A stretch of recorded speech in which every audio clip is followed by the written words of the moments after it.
नमस्कार क्लास, मैं मोनू चौधरी और ज्योग्राफी की इस ऑनलाइन जर्नी में आपका हार्दिक स्वागत करता हूं। कक्षा 12 का भूगोल पढ़ते हुए हम आगे बढ़ रहे हैं और बहुत बड़ी खुशखबरी है कि आज से एक नया चैप्टर शुरू हो रहा है, बहुत ही शानदार वाला, बहुत ही मस्त वाला। जिसने चैप्टर 5 को अच्छे से पढ़ा है, सबसे पहली शर्त है कि उसको बहुत अच्छे से समझ में आने वाला है। लेकिन जिसने नहीं भी पढ़ा है, अभी अभी पैराशूटिंग लैंडिंग जिसने किया है, उसको भी समझ में आ जाएगा, कोई चिंता की बात नहीं है। लेकिन बहुत ज़्यादा अच्छे से उसको समझ में आएगा जिसने भारत के खनिज और ऊर्जा संसाधनों को बहुत अच्छे से पढ़ा है। आप सब जानते हैं कि हमारा पिछला जो चैप्टर था वो भारत के खनिज और संसाधनों से रिलेटेड था, लेकिन इस चैप्टर में बातें सारी निराली होगी और बातें फिर से एक बार खनिजों की होगी। क्यों होगी? क्योंकि इसमें हम विनिर्माण पर ज्यादा जोर देंगे। विनिर्माण होता है द्वितीयक व्यवसाय। क्या होता है? द्वितीयक व्यवसाय। क्यों होता है द्वितीयक व्यवसाय? क्योंकि किसी भी कच्चे माल को पुनः उत्पादित किया जाता है या पुनः निर्मित किया जाता है। जैसे गुलाब के फूलों से गुलकंद बना दिया जाता है, गेहूं से बिस्किट बना दिए जाते हैं, लोहा ऐसक से लोहा इस्पात बना दिया जाता है। तो आदि चीजें जो होती है वो अपना रूप बदल देती है। यानी हम उद्योगों की, यानी जिससे आप फैक्ट्री कहते हैं, कुछ लोग जिसे मिल कहते हैं, उस कारखाने कहते हैं, उन सारी चीज़ों की बात इस पूरे चैप्टर में हम करने वाले हैं। तो भारत का कोई ऐसा उद्योग हम नहीं छोड़ने वाले हैं जिसको हम पढ़ेंगे नहीं। और लेवल जो होगा हमारी इस पूरी बुक का, वो ऐसा होगा कि आप चिल्लाते रहते हैं, सर आईएएस लेवल क्या होता है, आरएस लेवल क्या होता है, एमपीएस लेवल क्या होता है। तो आप जिस दिन 12th कर लेंगे उस दिन मार्कशीट में तो नंबर बहुत बढ़िया दिखेंगे, लेकिन उसके बाद जब आप कंपटीशन की दुनिया में कदम रखेंगे तो लर्न शेयर की यादें पल पल ताजा होगी। यानी कि सारी चीजों को मस्त तरीके से पढ़ते हुए हम आगे बढ़ रहे हैं और शुरुआत कर रहे हैं इस शानदार नए चैप्टर की। आप मेरे से वादा कीजिए कमेंट बॉक्स में कि इसके 4, 5, 7 जो भी लेक्चर आते हैं, पूरी ईमानदारी से, पूरी शिद्दत से, प्रत्येक लेक्चर को पूरा देखते हुए इस चैप्टर को कंफर्म तरीके से, मस्त तरीके से, बहुत ही शानदार हमें करना है। तो आज के इस लेक्चर में हम क्या पढ़ने वाले हैं? इस लेक्चर में तो जो हम पढ़ेंगे वो पढ़ेंगे ही, लेकिन सबसे बड़ी बात यह है कि इस चैप्टर में क्या पढ़ेंगे पूरे में। तो इस चैप्टर के अंदर हम ढेर सारी बातें करेंगे, जिसके अंदर सबसे पहली बात हमारी होगी उद्योगों के प्रकार। उद्योग के प्रकार यानी उद्योग कई प्रकार के हो सकते हैं। आकृति के आधार पर हो सकते हैं, पूंजी लगने के हिसाब से हो सकते हैं, माल के उत्पादन के हिसाब से हो सकते हैं, कितने लोग काम कर रहे हैं उसके अंदर उस हिसाब से हो सकते हैं। तो वो सारे प्रकार हम देखने वाले हैं। ठीक है। उद्योगों की स्थिति यानी उद्योग कहाँ होना चाहिए, किस जगह पर होना चाहिए, किस प्रकार से होना चाहिए। स्थिति का मतलब है कि इनकी अवस्थिति यानी इनको कहाँ स्थापित किया जाए, ये सब होना चाहिए। उसके बाद मुख्य उद्योगों की बात करेंगे और यहां से चैप्टर एक निराली अवस्था की ओर चला जाएगा, एक शानदार फ्लो पकड़ लेगा यहां से चैप्टर। जैसे हम मुख्य उद्योग की बात करना शुरू करेंगे, लोहा हम पढ़ चुके हैं, लेकिन लोहे के उद्योग कहाँ हैं? एल्यूमिनियम हम पढ़ चुके हैं, लेकिन एल्यूमिनियम के उद्योग कहाँ हैं? ये सारी चर्चाएं बड़ी गंभीरता से हम करने वाले हैं। पेट्रो रासायन उद्योग को भी देखेंगे। नगरीकरण और उद्योग यानी नगर जो होते हैं, शहर जो होते हैं, वो उद्योग पर क्या इफेक्ट पटकते हैं, जबकि उद्योग जो होता है वो शहर पर क्या इफेक्ट पटकता है। उद्योग जो होगा तो गंदी नालियों से गंदा कचरा है, धुआं जो है वो शहर को प्रदूषित करेगा। निजीकरण और उद्योग, क्या उद्योग सरकार के पास है, क्या उद्योग किसी व्यक्ति के पास है, ये सारा डिस्कस हम इस पॉइंट में करेंगे। वैश्वीकरण और उद्योग, इंटरनेशनल लेवल पर उद्योग क्या महत्व रखते हैं, यानी पूरे विश्व से मैत्री संबंध स्थापित करने के लिए उद्योग हमें किस लेवल तक लेके जाते हैं, ये भी हम देखेंगे। भारत औद्योगिक प्रदेश, भारत के औद्योगिक प्रदेशों को देखेंगे जो वास्तव में उद्योगों के लिए जाना जाता, जैसे झारखंड हो गया, उड़ीसा हो गया, उद्योगों के लिए जाने जाते हैं, तो वो औद्योगिक प्रदेश हम देखने वाले हैं। तो यहां मैंने बताया कि ये सब कुछ हम इस चैप्टर में पढ़ने वाले हैं। तो आज का लेक्चर जो है उसके अंदर हम ये चीजें देखने वाले हैं। एक तो निर्माण उद्योग होता क्या है, यानी बेसिक इंट्रोडक्शन आज हम ले रहे हैं। छोटा सा स्वीट सा मस्त वाला ये लेक्चर होने वाला है, जिसमें आपको कनेक्ट किया जाएगा उद्योगों से। किससे कनेक्ट किया जाएगा? उद्योगों से कनेक्ट किया जाएगा। और उद्योगों के प्रकार को देखेंगे। देखो, कुछ बच्चे हैं बहुत अच्छे पढ़ रहे हैं, बहुत शानदार पढ़ रहे हैं। जैसे राधा मंडल नाम का एक बच्चा बहुत अच्छा पढ़ रहा है, मतलब जो भी लेक्चर आता है उसके 1 या आधे घंटे बाद उसका पक्का कमेंट आ जाता है, पूरा उस लेक्चर को देखता है और इस साल नाम रोशन करेगा अपने पेरेंट्स का। उसके अलावा अशोक देवासी पाली से बहुत अच्छा पढ़ता है, पूजा चौधरी है बहुत अच्छी पढ़ती है। तो कुछ के तो मुझे नाम याद हो गए, आप चाहते हैं कि आपका भी जिक्र करूं मैं, तो आप जरूर पढ़ें। और मुझे पता कैसे चलता है, कमेंट बॉक्स से कि हाँ बच्चों ने पढ़ा है। बाकी कुछ बच्चे ऐसे भी हैं जिनका नाम नहीं आता है कमेंट बॉक्स में, फिर वो बहुत अच्छे पढ़ते हैं। तो बहुत अच्छा पढ़ना है सबको, और आज के इस चैप्टर की जो शुरुआत है उसे लेकर लास्ट तक पढ़ना है, क्योंकि हम बहुत तेजी से आगे बढ़ रहे हैं। निर्माण उद्योग, उसके बाद उद्योगों के प्रकारों को देखेंगे कि उद्योग कितने प्रकार के होते हैं, किस प्रकार होते हैं और क्या काम करते हैं। ये सारी चीजें इस लेक्चर में हम देखने वाले हैं। तो समझते हैं एक एक चीज को।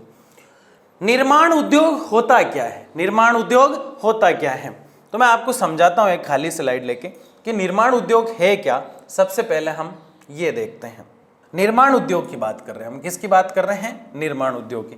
क्या होता है, क्यों होता है और उद्योग क्या होता है, इसको समझने के लिए हमें एक चीज को समझना बहुत जरूरी होता है। निर्माण, ठीक है, सबसे पहले इस शब्द को समझो।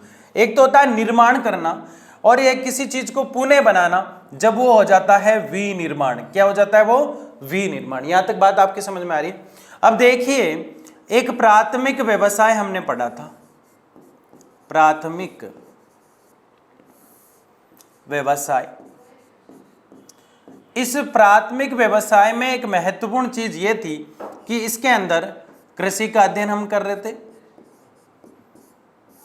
इसके अंदर खनन जो है उसको हम पढ़ रहे थे, इसके अंदर जो है मछली पालन हम पढ़ रहे थे, मछली पालन। जिसने नहीं पढ़ा है प्राथमिक व्यवसाय वो ध्यान दे, मछली पालन हम पढ़ रहे थे। इसमें शिकार करना मतलब आखेट करना हम पढ़ रहे थे, ठीक है। कृषि के अंदर मान लो द्वितीयक व्यवसाय कब बन जाएगा, जो पूरा ही चैप्टर द्वितीयक व्यवसाय पर है। ये चैप्टर किस पर है, द्वितीयक व्यवसाय पर। अब द्वितीयक व्यवसाय कब बनेगा, ये ध्यान से समझना इस बात को। द्वितीयक व्यवसाय, ये द्वितीयक व्यवसाय जब बन जाता है जब यहां से कृषि में जो मान लो कि किसी व्यक्ति ने तिल उत्पादित किए। क्या उत्पादित किए हैं, किसी व्यक्ति ने तिल उत्पादित किए हैं। तिल के अलावा उसने खेत के अंदर गुलाब के फूल उत्पादित किए हैं, जिसका जिक्र अभी थोड़ी देर पहले हमने किया था। या फिर उसने इस खेत के अंदर गेहूं उत्पादित किए हैं, गेहूं उत्पादित किए हैं। अब बात को यहाँ से समझना है हमें कि ये चीज़ें उत्पादित कर देता है। अगर इस तिल से तेल बनाया जा रहा है, इसका मतलब तिल का दोबारा रूप जो है बदला जा रहा है, मतलब तिल को रूपांतरित किया जा रहा है। कैसा किया जा रहा है, तिल को रूपांतरित किया जा रहा है। और ये एक फैक्ट्री में या फिर उद्योग में या फिर किसी मिल में ही हो सकता है। बात आ रही है समझ में। तो आज का जो चैप्टर है पूरा ही विनिर्माण पर आधारित है। यानी ये जो चैप्टर शुरू हुआ है, जैसे तिल से तेल निकाला, गुलाब से गुलकंद बनाया जाता है, ये भी किस में आ जाएगा, द्वितीयक व्यवसाय में। गुलाब से क्या बनाया जाता है भाई, गुलकंद बनाया जाता है। जैसे कि ये आपको दिखाई दे रहे गेहूं, इससे कोई बिस्किट बना देता है, तो ये काम कहाँ होगा, फैक्ट्री में होगा। तो ये सब कुछ जो मैं आपको लिखा रहा हूं, ये सब कुछ जो है जब किसी चीज के रूप को बदला जाता है, जब किसी चीज का पुनः निर्माण कर दिया जाता है, जब किसी चीज का पूरा सिस्टम ही बदल दिया जाता है। तिल से तेल निकाला, पूरी चीज बदल गई, उसका आकार बदल गया, उसका रूप बदल गया, लेकिन गुण उसमें वो के वही रहते हैं। तो उद्योग में किसी चीज को बदला जाता है। उद्योग में क्या है, जैसे लोहा है, जब तक लोहा अयस्क है, अयस्क होता है, फिर उससे लोहा इस्पात बनाया जाता है, तो वो द्वितीयक व्यवसाय हो जाता है। तो आज की जो बात होने वाली है वो पूरी किस पे होने वाली है, निर्माण पर और विनिर्माण पर होने वाली है, जो कि अपने आप में सेकेंडरी वर्क है, सेकेंडरी व्यवसाय या सेकेंडरी सेक्टर है, जिसके अंदर हम इस चीज को देखा करते हैं। अब आगे अगर हम देखें तो यहां से पहले एक स्लाइड आ रही है, निर्माण उद्योग होता क्या है। वह उद्योग जो कच्चे माल को परिवर्तित करता है। बताओ, जब हम गन्ना जो होता है वो खेत में होता है, गन्ना कहाँ होता है भाई, खेत में। अब गन्ने से हम क्या बनाते हैं, शक्कर कहते हैं कुछ लोग इसको, कुछ चीनी कहते हैं, तो चीनी भी लिख देता हूं मैं, इसे चीनी बनाते हैं हम।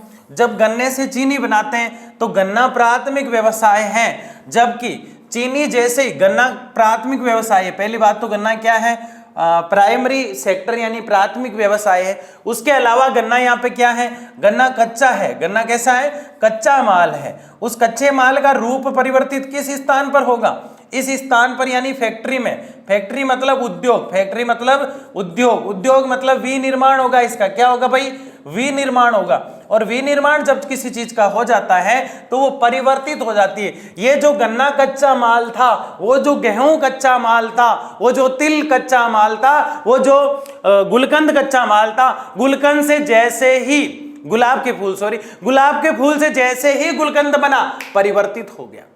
पहले कच्चा माल, तो वे उद्योग जो कच्चा माल खेतों से है और अन्य जगहों से आता है, खनिजों से आता है, उसका रूप बदल देते हैं, उसके रूप में परिवर्तित कर देते हैं, उसको परिवर्तन ला देते हैं, उसको स्थानांतरित कर देते हैं, उसकी आकृति में परिवर्तन ला देते हैं, वो निर्माण उद्योग होते हैं। अब आप कंफ्यूज इसलिए हो रहे हो कि यहाँ विनिर्माण नहीं लिखा गया है, लेकिन हम बता रहे हैं कि विनिर्माण उद्योग ही निर्माण उद्योग है जब किसी कच्चे पदार्थ को पक्के में परिवर्तित किया जाता है और फिर उसे बाजार में बेच दिया जाता है। वो जो उद्योग होते हैं निर्माण उद्योग होते हैं, वे उद्योग कच्चे माल को परिवर्तित करके उसकी उपयोगी वस्तु बना देते हैं। क्या बना देते हैं? जब खनिज तेल निकाला जाता है तो खनिज तेल किसी काम का नहीं होता, बिल्कुल कचरा होता है, लेकिन उसको परिशोधित करके, उसको शुद्ध करके फैक्ट्रियों में परिशोधन, तेल परिशोधन कारखानों में उसको शुद्ध किया जाता है, फिर उसको निर्माण में अन्य चीजों में काम में ले लिया जाता है।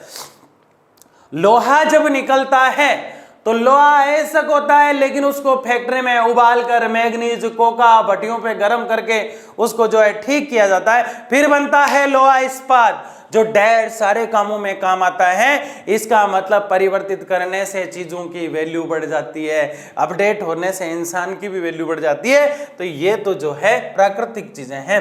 उपयोगी वस्तु का निर्माण कर देते हैं, निर्माण उद्योग कहलाते हैं। वे उद्योग जो कच्चा माल लाकर उसमें परिवर्तन कर देते हैं और उसकी मूल्य को बढ़ा देते हैं, वो निर्माण उद्योग कहलाते हैं। अभी भी कोई जिसको समझ में नहीं आया? ठीक है ना। इस उत्पाद की प्रक्रिया से वस्तु की कीमत में वृद्धि हो जाती है। हम बता ही रहे हैं आपको, वस्तु के उपयोग में वृद्धि हो जाती है। क्या आप उस लोहे को काम में ले सकते थे जो अंदर से निकला है? किसी काम का ही नहीं है वो। तो इससे किसी भी वस्तु में जो है विनिर्माण करने से उसकी जो वैल्यू होती है, उसका जो लेवल होता है, वो कई गुना बढ़ जाया करता है। यानी एक अच्छे लेवल तक वो वस्तु चली जाती है, बाजार में सेल भी हो जाती है। उसके गुण जो है वो तो रहते ही है जो पहले थे, लेकिन नए जो गुण हैं और उसमें डेवलप हो जाते हैं। इसलिए विनिर्माण उद्योग बहुत महत्वपूर्ण स्थान रखता है। इससे आगे अगर हम देखें तो और भी ढेर सारी चीजों को हम देखने वाले हैं। ये प्राथमिक और द्वितीयक मैं आपको समझा चुका हूं। यहां से आगे अगर हम देखें, उदाहरण लिए हैं कुछ मैंने प्राथमिक क्रिया में। किसमें? प्राथमिक क्रिया में प्राप्त आयरन। ये तो एक छोटा सा उदाहरण है, हम तो ढेर सारे उदाहरण ले चुके हैं।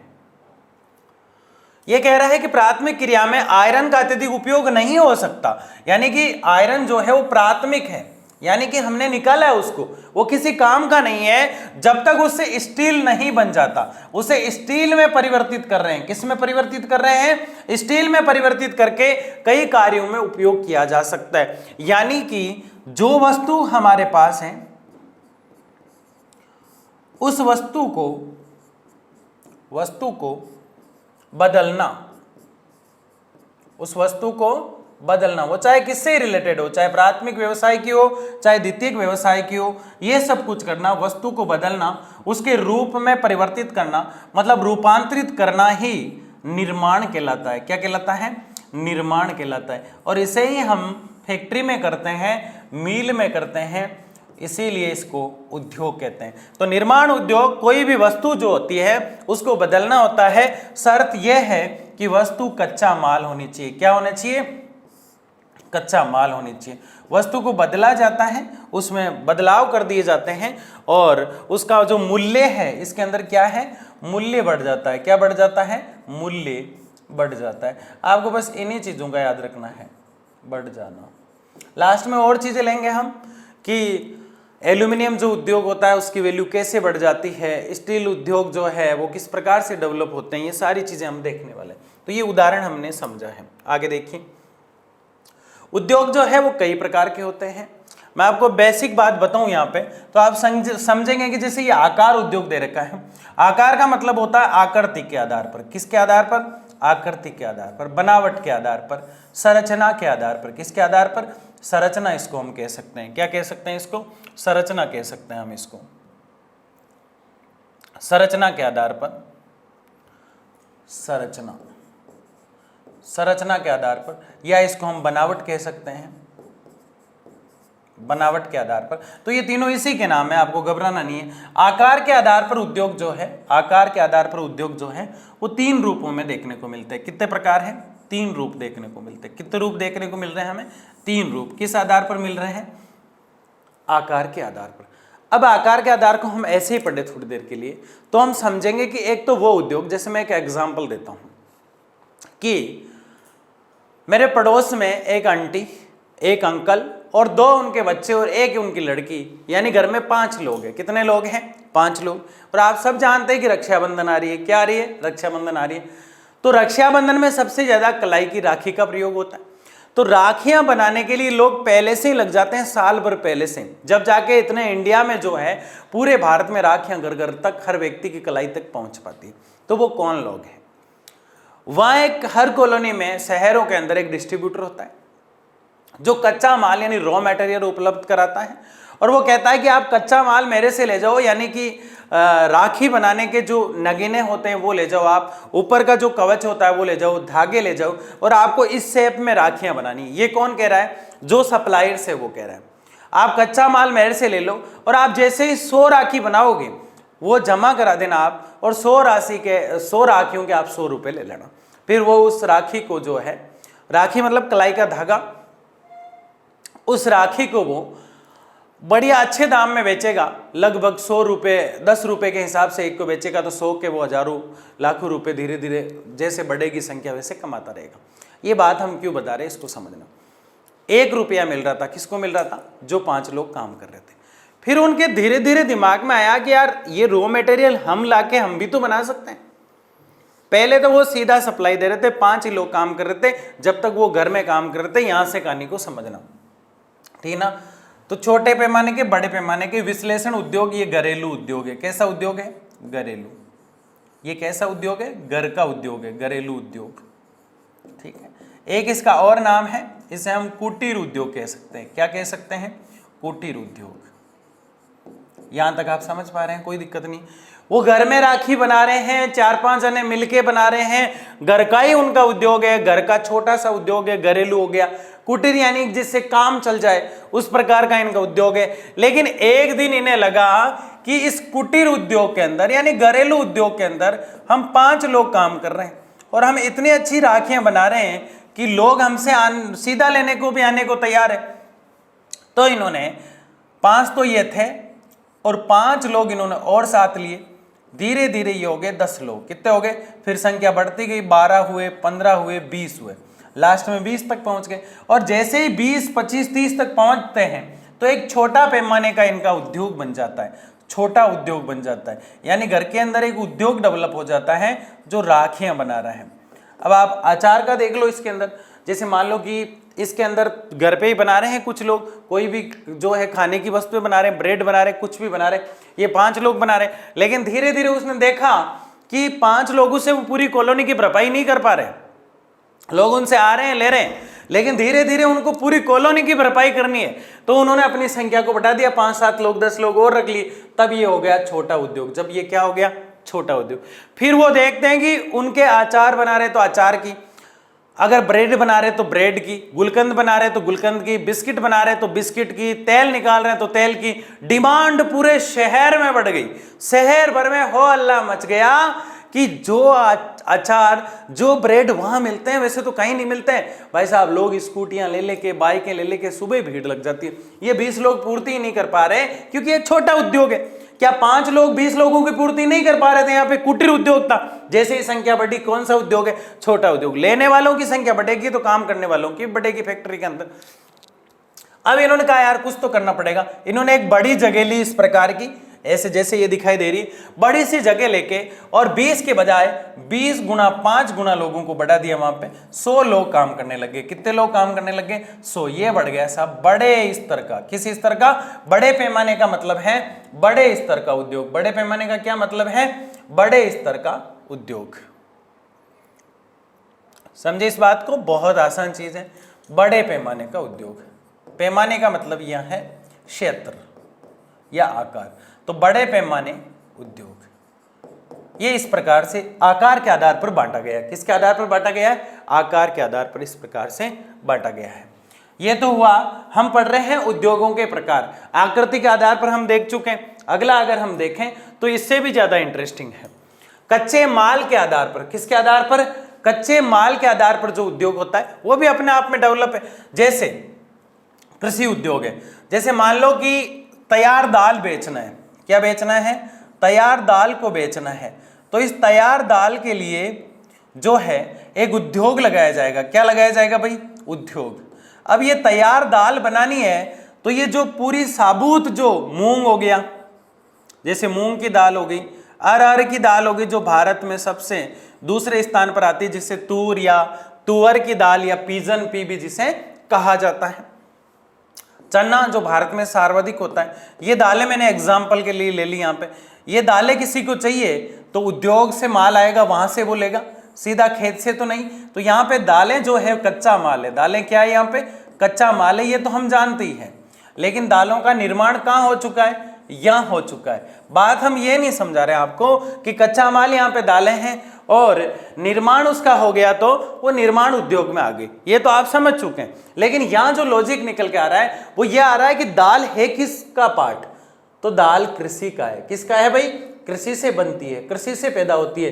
तो ये हो गया आपका कच्चा माल जो है वो जहां कृषि से मिलता है, जैसे दाल को कृषि से मिला, तेल को कृषि से मिला, तो जहां खेतों से माल मिलता है, खेतों से कच्चा माल निकाल के बनाया जाता है, तो वो कच्चे माल कृषि आधारित उद्योग होंगे।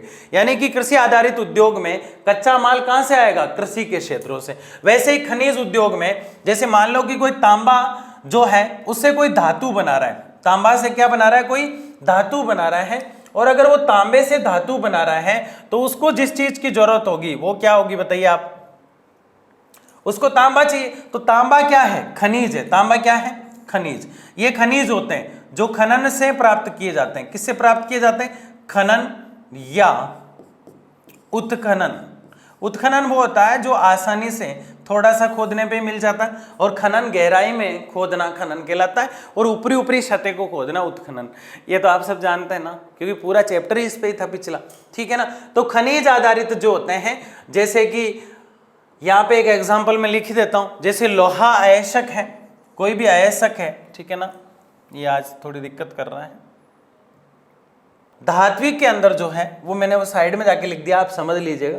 धात्विक खनिज में क्या होता है? वो खनिज जिनके अंदर धातु होती है, धातु होती है, वो खनिज जिनके अंदर धातु होती है वो तो होते हैं धात्विक। और वो खनिज जिनमें धातु नहीं होती है, नहीं होती है, वो कौन से होते हैं? अधात्विक।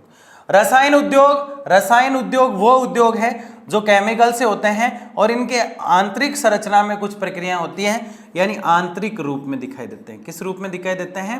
आंतरिक रूप में दिखाई देते हैं। पशु आधारित, जैसे कि चमड़ा जो है, क्या है भाई? चमड़ा।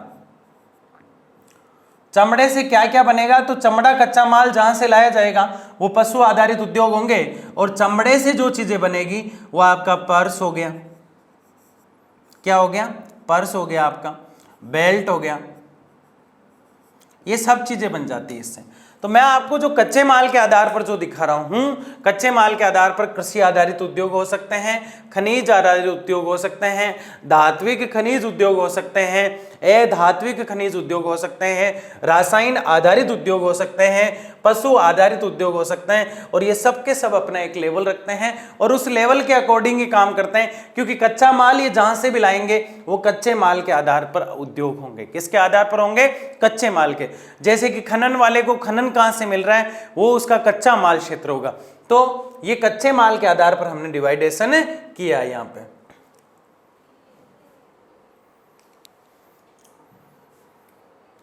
अब हम क्या देख रहे हैं? उत्पाद के आधार पर खनिज। किसके आधार पर? उत्पाद के आधार पर जो खनिज होते हैं जो उत्पादन करते हैं। एक तो वो होते हैं लचीलापन उद्योग का मतलब है यहाँ पे मूलभूत, लचीलापन का क्या मतलब है? एक तो वो उद्योग जो मूलभूत वस्तु बनाते हैं, क्या बनाते हैं? मूलभूत वस्तु बनाते हैं। और एक वो उद्योग जो उपभोक्ता वस्तु को बेचा करते हैं, यानी ये तैयार माल को बेचेंगे। किसको बेचेंगे? तैयार माल। तो ये दो चीज हमारे सामने और निकल के आ जाती है।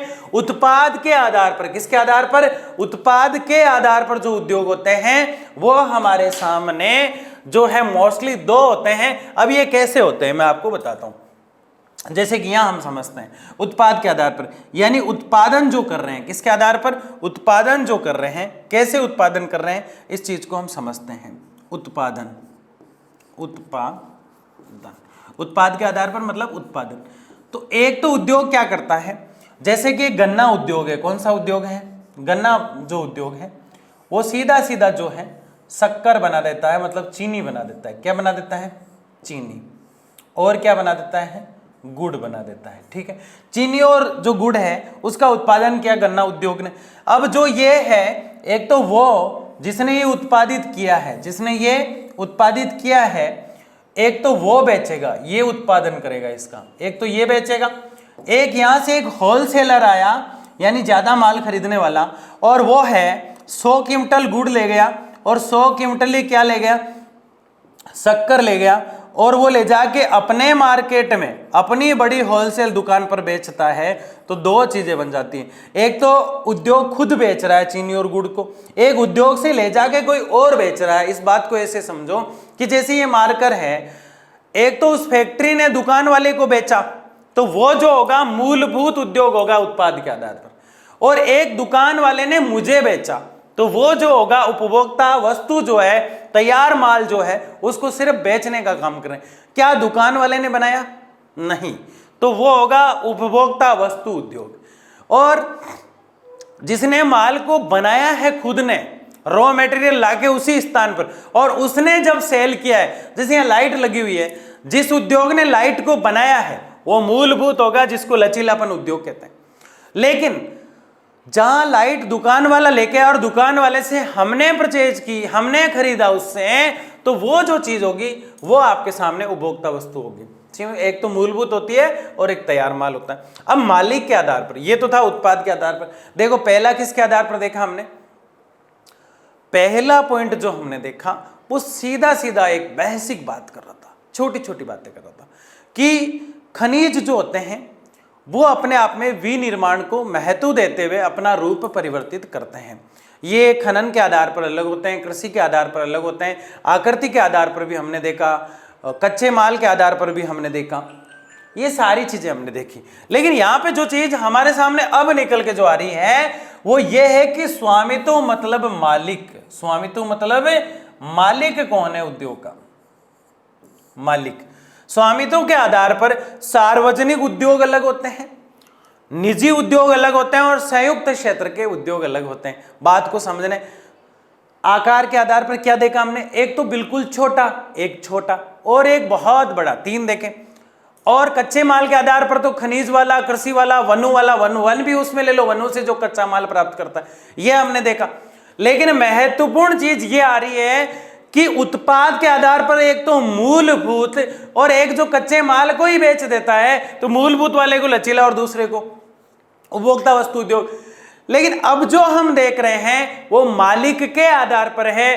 तो सीधा सीधा दिमाग में फिट कर लो, एक तो वो उद्योग जिसका मालिक स्वयं प्राइवेट व्यक्ति होता है, एक वो मालिक जो सरकार होती है, और एक सरकार और प्राइवेट व्यक्ति दोनों होते हैं। बात को समझिए, सार्वजनिक उद्योग सरकार के होते हैं। सार्वजनिक का मतलब यहाँ क्या है? ये सरकार के उद्योग है। किसके उद्योग है भाई?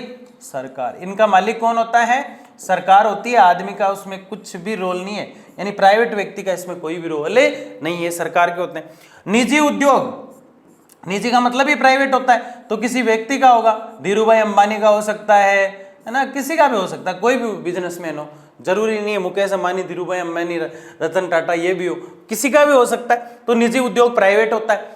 लेकिन कुछ उद्योग ऐसे होते हैं, आपने सुना होगा लिमिटेड कंपनी, तो वो जो लिमिटेड कंपनी होती है, लिमिटेड, वो संयुक्त क्षेत्र की होती है। किस क्षेत्र की होती है? संयुक्त क्षेत्र की, यानी ज्वाइंट सेक्टर की होती है। किस सेक्टर की होती है? ज्वाइंट सेक्टर की।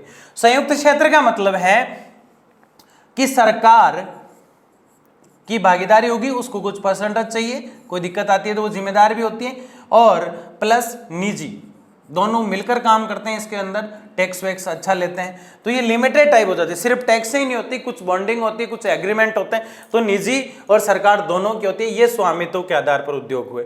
मेरे हिसाब से आपको समझ में आ गए होंगे। उद्योगों के प्रकार हम देख रहे हैं, कच्चे माल के आधार पर भी हमने देखे, और कच्चा माल कहाँ से मिलता है आकृति के आधार पर भी हमने देखे, स्वामित्व के आधार, मालिक के आधार पर, उत्पाद के आधार पर भी हमने देखे। इससे आगे अगर हम देखें तो हमारे सामने जो चीज निकल के आती है वो है उद्योगों की स्थिति। ये क्या है? उद्योगों की स्थिति, यानी उद्योग स्थिति का मतलब है कि कहाँ लगाना चाहिए, उद्योग कहाँ लगाना चाहिए। बताओ कहाँ लगाओगे? चाहिए, ठीक है। सबसे पहले कच्चा माल, उद्योग वहां लगाना चाहिए जहां कच्चा माल हो। हम देखते आए, कुछ देर पहले हमने देखा कि गन्ना का उद्योग हम कहाँ लगाएंगे, मतलब गन्ना का उद्योग वहाँ, मतलब चीनी का उद्योग हम कहाँ लगाएंगे? जहाँ गन्ना हो। तो चीनी उद्योग वहीं लगेगा जहाँ पे क्या है? गन्ना है। समझिए मेरी बात को।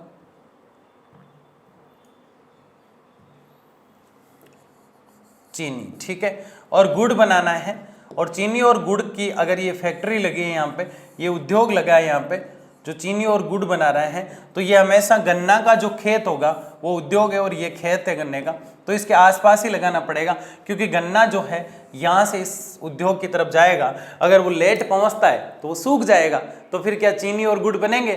नहीं बनेंगे। तो ऐसे ढेर सारे उदाहरण हो सकते हैं, जैसे कि लोहा अयस्क भी हमने पढ़ा है। लोहा अयस्क में हमने देखा, लोहा अयस्क यानी ये कच्चा लोहा है, और इसके आसपास हम लोहा क्या लगाएंगे? इसके पास लोहा जो है पक्का जब बनता है तब वो लोहा इस्पात हो जाता है। क्या हो जाता है? इस्पात। तो लोहा इस्पात कारखाना जब भी हम लगाएंगे तो कैसा होगा? वो इस्पात। इस्पात जब भी बनाएंगे लोहा अयस्क से, लोहा इस्पात जब भी बनाया जाएगा तो इस बात का ध्यान रखा जाएगा कि जहां लोहा अयस्क मिल रहा है उस जगह वो इस्पात यानी उसका पक्का रूप बनाने के लिए उद्योग भी उसके आसपास ही होगा। तो इस चीज का ध्यान रखना है। शक्ति के आधार पर, किसके आधार पर? शक्ति के आधार पर, यानी पावर के आधार पर। जैसे कि यहाँ हम उदाहरण लेते हैं, जैसे कि हमें स्टील बनाना है। क्या बनाना है? स्टील बनाना है, या कुछ और बनाना है, जैसे कि एल्यूमिनियम जो है वो बनाना है, एल्यूमिनियम। तो एल्यूमिनियम के लिए लाइट की बहुत ज़्यादा जरूरत होती है, तो एल्यूमिनियम कारखाना वहाँ लगाया जाएगा जहाँ आसपास विद्युत अच्छी हो, आसपास क्या हो? लाइटिंग की व्यवस्था अच्छी हो, तो उसी स्थान पर लगाया जाएगा पावर के आधार पर। जितने भी जो है लोहा उद्योग होंगे उनको कोयले की भी आवश्यकता होती है, तो लोहा उद्योग मोस्टली जहाँ लगेगा जहाँ कोयला हो, मैग्नीज हो, आदि चीजें जहां हो वहां लगेगा। तो ये शक्ति के आधार पर हो गया। किसके आधार पर हो गया? शक्ति के आधार पर। तो ये दोनों चीजें आप समझ गए। ये तो बहुत सिंपल है और अच्छे से हम इसको पहले भी देख चुके हैं। कच्चा माल, जैसे कि कच्चे माल की बात हम करते आए, जैसे कि गुलाब के फूल से गुलकंद बनाना है तो गुलकंद फैक्ट्री आसपास ही होगी, नहीं तो गुलाब के फूल सूख जाएंगे। तिल से तेल निकाला जाना चाहिए तो फैक्ट्री आसपास ही होगी, नहीं तो तिल सूख जाएंगे। तो जो चीजें खराब हो जाती है कच्चा माल, उसके लिए आसपास ही होना चाहिए। शक्ति के आधार पर, यानी पावर। शक्ति क्या है? ऊर्जा है। शक्ति क्या है? ऊर्जा है। अब जैसे मान लो कि सौर ऊर्जा है, उसकी प्लेट तो यहाँ लगा दी और बड़ी बड़ी प्लेटें लगा दी और लाइट का सिस्टम कहीं दूर जाके लगा दिया, तो इतना दूर पॉसिबल नहीं है ना, आसपास ही होना चाहिए। तो ये दो चीजें आप समझ चुके। आगे क्या है? ये क्या देख रहे हैं हम? उद्योग कहाँ लगाने चाहिए? बाजार। उद्योग वहां लगाना चाहिए जहां अच्छी शक्ति मिल जाए, यानी अच्छी ऊर्जा मिल जाए, ये तो हमने देखा है। उसके अलावा उद्योग वहां लगाना चाहिए जहां पे दूसरी सबसे बड़ी उसकी आवश्यकता है, कच्चा माल उसको आसानी से मिल जाए, कच्चा माल उसको आसानी से मिल जाए। तो ऐसी ढेर सारी चीजें तो हमने देखी है, लेकिन बाजार पास में होना जरूरी है। क्या पास में होना चाहिए? बाजार पास में होना चाहिए। क्या पास में होना चाहिए भाई? बाजार पास में होना चाहिए। तो ये भी जरूरी है। फिर आता है परिवहन। जैसे ये दो पहाड़ है, ये पहाड़ है, फिर ये पहाड़ है, और इधर से बहुत बड़ी नदी आ रही है, इधर पूरा दलदली क्षेत्र है, और यहाँ आपने उद्योग लगा दिया। यहाँ क्या लगा दिया आपने? उद्योग लगा दिया। इस उद्योग में आप देख रहे हैं कि इस जगह उद्योग आपने लगाया है क्योंकि यहाँ से वन जो है वो भी है, पहाड़ी भी है, यहाँ से कच्चा माल आपको मिल जाता है। लेकिन बाद में आपको पता चला कि इसको बाहर भेजने के लिए हमें परिवहन साधन चाहिए, ट्रक चाहिए, बस चाहिए, है ना, टेम्पू चाहिए, ट्रेन चाहिए, आदि चीज़ें चाहिए, और वो चीज़ यहाँ अवेलेबल नहीं हो सकती। तो आपको पहले ही सोचना चाहिए कि उद्योग की जो स्थिति है, उद्योग की जो स्थिति है वो हमेशा परिवहन के आधार पर सही जगह होनी चाहिए। किसके आधार पर सही जगह होनी चाहिए? परिवहन के आधार पर सही होना चाहिए। तो ये चीज़ें देखी हमने, समझी, और एक एक चीज़ को हमने जाना। अब ये है कि श्रम के आधार पर, किसके आधार पर? श्रम के आधार पर। श्रम के आधार पर हम क्या देखते हैं, जैसे कि ये एक उद्योग लगा, जैसे भारत में मान लो ये एक उद्योग लगाया है, क्या लगाया है? एक उद्योग लगाया है। अब इस उद्योग में चाहिए कर्मचारी, ठीक है, और ये उद्योग लगाया जैसे पटाखा बनाने का, पटाखे जानते हो ना, पटाखे का उद्योग। किसका उद्योग? पटाखे। अब ये पटाखे का उद्योग लग गया, मतलब रसायन उद्योग है। कैसा उद्योग है? रसायन उद्योग है। अब इसके लिए जितने भी श्रमिक होंगे, श्रमिक का मतलब होता है इसमें जितने भी काम करने वाले जो लोग होंगे वो कुशल होंगे। कैसे होंगे भाई? कुशल, यानी जिनको इस काम का नॉलेज हो। तो श्रमिक यहाँ कैसे चाहिए? कुशल श्रमिक चाहिए। कैसे चाहिए? कुशल श्रमिक। और वो वहीं मिल सकते हैं जहाँ क्षेत्र उसके अकॉर्डिंग हो। तो कोई भी उद्योग खोलें तो अगर उसको सही ढंग से संचालित करना हो तो वहाँ के जो श्रमिक जो होते हैं वो आपको कुशल लाने हैं, इसकी व्यवस्था आपके पास होनी चाहिए। यानी एक उद्योग खोलने के लिए आपको ढेर सारी चीज़ों का ध्यान रखना चाहिए। सबसे पहली आवश्यकता उद्योग के लिए कच्चा माल है। क्या है भाई? कच्चा माल आपको सही जगह से लेकर आना है। अगर कच्चा माल हमें नहीं मिलता है तो उद्योग को हम सही रूप में नहीं चला सकते। क्या चाहिए यहाँ पे? कच्चा माल। क्या चाहिए भाई आपको? कच्चा माल। कच्चा माल।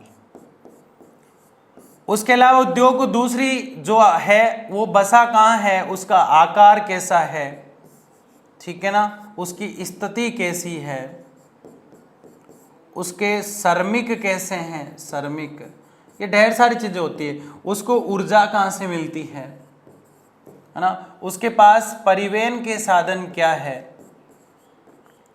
ठीक है ना, उसका तैयार माल किस तरफ से किधर जाता है, तैयार माल, ठीक है ना। तो ये ढेर सारी चीजें होती है जिसको एक एक को हमने देखा और समझा। लेकिन लास्ट में ये चीज़ आपको ध्यान रखना है कि इस चीज़ को भूलना नहीं है, सबको सब्सक्राइब करना है। बहुत बहुत धन्यवाद, अच्छे से हमने इस चीज़ को देखा। इस लेक्चर में बोर्ड काफ़ी देर चलने में कभी कभी गर्म हो जाया करता है, तो काफ़ी इश्यूज भी आए हैं। हमारा फर्स्ट लेक्चर था, आपको अच्छे से देखना है, मस्त तरीके से देखना है, समझदारी से देखना है, और मेरे साथ पढ़ते रहिए, बने रहिए। मिलते हैं अगले बहुत ही शानदार लेक्चर में, तब तक के लिए धन्यवाद। जय हिंद, जय भारत।